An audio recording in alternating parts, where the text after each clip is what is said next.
প্রজন্ম আমরা যাদের কাছ থেকে শুনেছি, জানি না তারা সত্য বলেছেন না মিথ্যা বলেছেন, আমরা শুনেছি আওয়ামী লীগের প্রেসিডিয়াম সদস্য মতিয়া চৌধুরীর কাছ থেকে তিনি বলেছিলেন শেখ মুজিবের চামড়া দিয়ে ডুগডুগি বাজাবো, হাড় দিয়ে তারপর ডুগডুগি আমরা বাজাবো।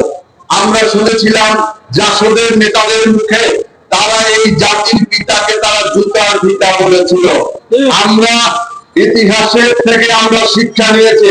আপনারা জানেন যে ইতিহাস বলে বাংলাদেশের স্বাধীন বাংলাদেশের সর্বপ্রথম গুম হয়েছিল কমরেড সিরাজ শিকদার। তাকে গুম করার পরে জাতীয় সংসদে শেখ মুজিব বলেছিলেন কোথায় সিরাজ শিকদার। বাংলাদেশের চলচ্চিত্রকার জহির রায়হানকে গুম করেছিল আওয়ামী লীগ এবং শেখ মুজিব। বাংলাদেশের দুর্ভিক্ষ প্রবর্তন হয়েছিল শেখ মুজিবের আমলে। বাংলাদেশ থেকে সমস্ত রাজনৈতিক দলকে নিষিদ্ধ করা হয়েছিল মাত্র 13 মিনিটের সংসদে। সেদিন 17টি রাজনৈতিক দলকে নিষিদ্ধ করা হয়েছিল, তার মধ্যে একটি দল ছিল বাংলাদেশ লেবার পার্টি, যার চেয়ারম্যানের দায়িত্বে আমি রয়েছি। আজকে আওয়ামী লীগের ইতিহাস হচ্ছে বিভেদ ইতিহাস।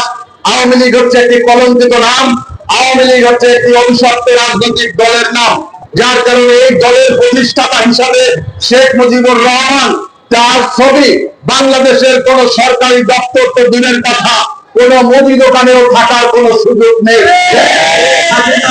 তার বাপকে এদেশের জনগণের বাপ বানানোর জন্য প্রত্যেকটা অফিসে তারা ছবি লটকিয়েছে। বাংলাদেশের সংবিধানকে, আপনারা যারা এই সংবিধান সম্পর্কে অবগত, আপনারা দেখেছেন সংবিধানের শুরু থেকে শেষ পর্যন্ত মনে হয় যেন মুজিব কন্যা এবং মুজিব পরিবারের বন্দনায় ভরা ছিল। এটা একটা দেশের সংবিধান হতে পারে না, এটা একটা দলীয় সংবিধানও হতে পারে না। আমার বিশ্বাস এটা আওয়ামী লীগের সংবিধান হওয়ার যোগ্যতা রাখে না। তাই আমরা বলতে চাই এই সংবিধান এটা ঘৃণিত সংবিধান।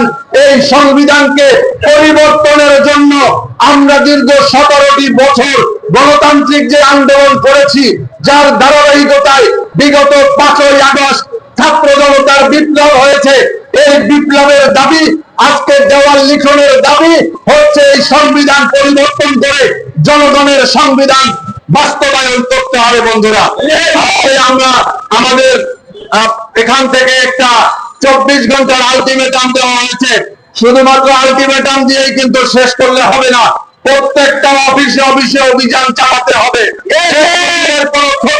কোন অফিস আদালতে থাকতে পারবে না। শেখ হাসিনা বাংলাদেশ থেকে পালিয়ে গিয়েছে, তার পিতার ছবি মাথায় নিয়ে এখনো যারা অফিস করছেন তাদেরকে বলতে চাই আপনারা কিন্তু আওয়ামী দোসরে পরিণত হবেন। সংগ্রামী বন্ধুরা আমার, আমি আর একটি কথা বলে শেষ করব। আপনারা দেখেছেন এই ডক্টর মোহাম্মদ ইউনূস, যিনি এদেশের গণমানুষের কাঙ্ক্ষিত বিপ্লবের ফসল হিসাবে যিনি আজকে ক্ষমতা গ্রহণ করেছেন, তাকে বলতে চাই ছাত্র জনতার রক্তের পদ্মে আপনি ক্ষমতায় এসেছেন। ক্ষমতায় আসার পরে আপনি আপনার বন্ধু বান্ধবী ক্লাস ফ্রেন্ড আপনার এনজিও কর্মকর্তাদেরকে যেভাবে আপনারা পুনর্বাসন করেছে,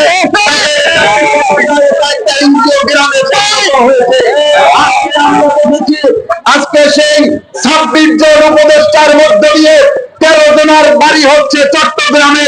আজকে এটাকে চট্টগ্রাম সমিতিও করলে হবে না।